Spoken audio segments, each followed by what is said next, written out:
Voting for the African Union chairperson had just concluded at the 38th Ordinary Summit taking place in Addis Ababa. 4 candidates were fronted: Kenya, the Congo, as well as Madagascar, all fronted candidates. But Sophie Mokoena has breaking news in for us just now. It's neither one of those candidates that had prevailed, although, of course, the build-up towards it was that Raila Odinga of Kenya was the frontrunner. But it's another country on the continent that I had not mentioned that's through. Sophie? Mohammed Youssouf, Ali Youssouf is the successor. Where is he from? He's from Djibouti. It's part of East Africa. It's part of the Horn of Africa. As we indicated earlier on this morning on other shows, we did point out that East Africa has got 2 candidates from Kenya, Raila Odinga, and Djibouti, and the southern region, that is SADC, had a candidate from Madagascar. Now, clearly, during the last round, the 6th round, the candidate from Djibouti was able to really have more numbers than Kenya, but he started powering ahead during the 4th round and the 5th round and the 6th round.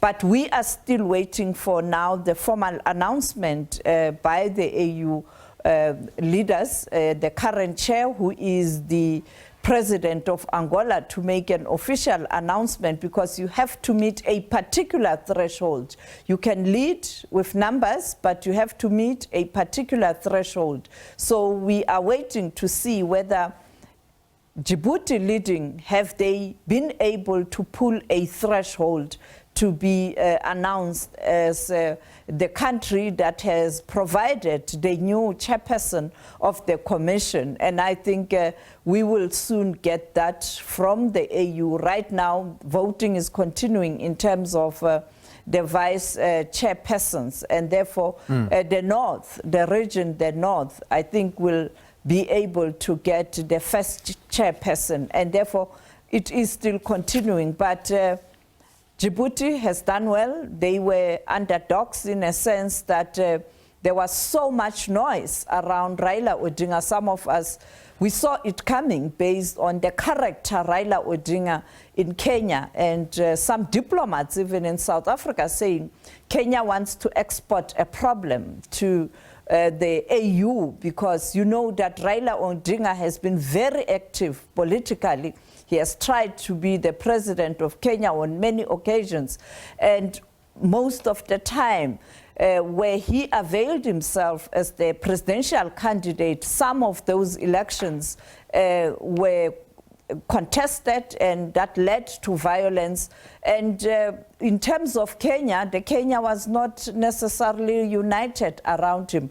And the recent protests in Kenya, particularly by the young people who were aggrieved in terms of the tax laws and the cost of living in that country, the brutality that was meted against young people, and young people felt that he didn't do much also to support them, because now he was endorsed by the sitting president, William Ruto, and now perhaps he was trying to balance the support from William Ruto for this position, and also trying to ensure that even the Kenyans do support him. But the young people did campaign very hard on social media everywhere, questioning his candidature. Yeah, I mean, Raila Odinga actually pulled out of William Ruto's power-sharing deal that it placed on the table very specifically to focus on this.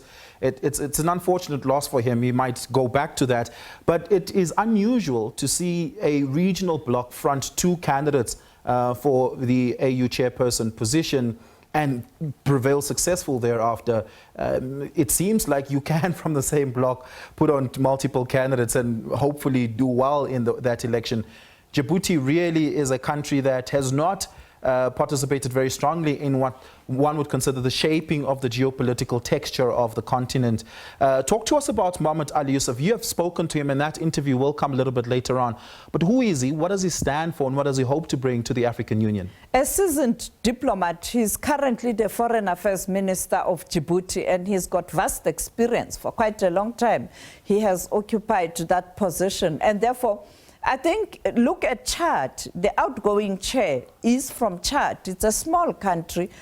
People might say not so influential, torn apart by violence and extremism in the West African region. But he was the leader of the institution or this continental organization. And therefore, you can't write off Djibouti because it's a small country thinking that it can't be able to lead the institution. I think his experience in terms of diplomacy will come handy. And I think the leaders who decided to vote for Djibouti looked at his experience as a diplomat, and I think that was a plus factor. The same with the candidate from SADC. He had quite vast experience in finances and diplomacy, but I think because it was East Africa's turn, that's why Djibouti got it. And just lastly, the deputy chairperson position is still to be voted for in the summit at the moment. Monique